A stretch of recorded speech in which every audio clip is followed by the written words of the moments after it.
Guys, top of the morning to you. Hope all is well. Sipping down my cup of coffee, got my bag ready to go.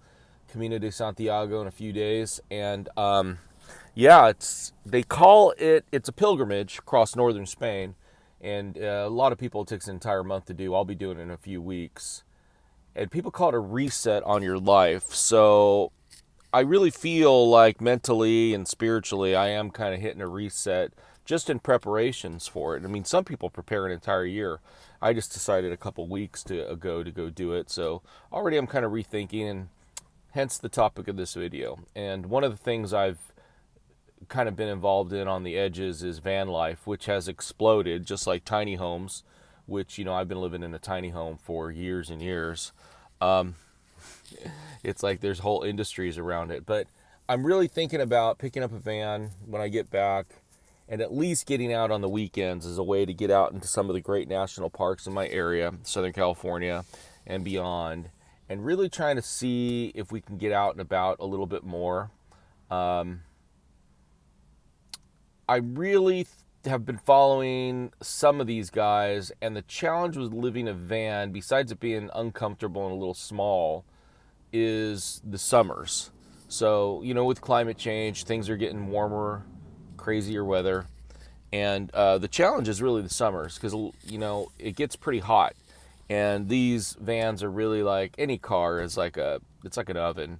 It takes in heat and doesn't just keep, heat is just the main issue, and I've noticed that in the middle of the day, even in tiny homes, the heat can be an issue. So I'm thinking about ways that I might be able to get a van, live in Southern California, Northern California, in the van, and then figure out a couple ideas for summer. So far off the top of my head, I'm thinking if you stay along the coast, maybe in Northern California, the Pacific Northwest, it stays pretty traditionally cool from what I understand. In Southern California, you can still get up in the 80s in the middle of the day, and that can be kind of a pain because you're spending your time in coffee shops or the library or something like that in a big chunk of the middle of the day. So, now that I'm already thinking about it, it could be somewhat claustrophobic just being in your van. That's one of the things that has prevented me from living in the van, is not having a settled place.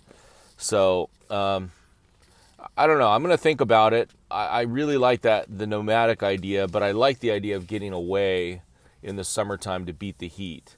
I've always been a beach guy, but even at the beaches in Southern California in the midday, it gets kind of warm. So here are some of my ideas to deal with the summer, and I've been kind of talking about this with some friends and family members. I think you can get a pretty cheap sublease in a university area. I remember when I was in college, there were kids that rented out homes, apartments, and they a lot of times weren't there during the summertime. So I think if you get a university that's a little bit out there, there probably are going to be some subleases available during the summer months, which you could kind of gear up in an apartment or rent a room in a university town. And I would also think that some of these major ski resorts would have subleases available during the summer. So, both of those would be a way you could beat the heat, have some AC, and still be, in civilization without being, off the grid too far. Staying along the coast, Northern California, Pacific Northwest, those are some of my ideas. Maybe Canada. I don't know enough about Canada, but I'm assuming you go north, it's going to be cooler in the summers, but I'm sure they have warm summers there too.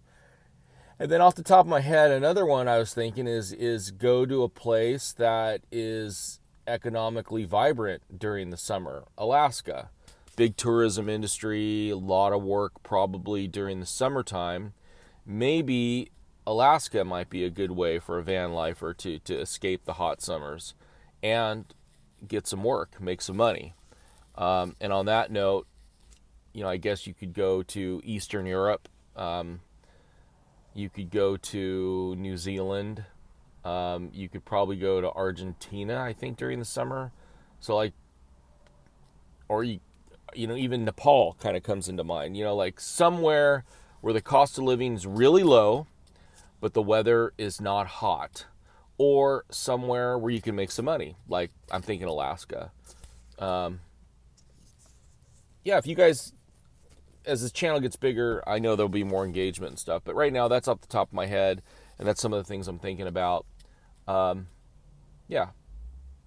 Take care. Peace out. God bless.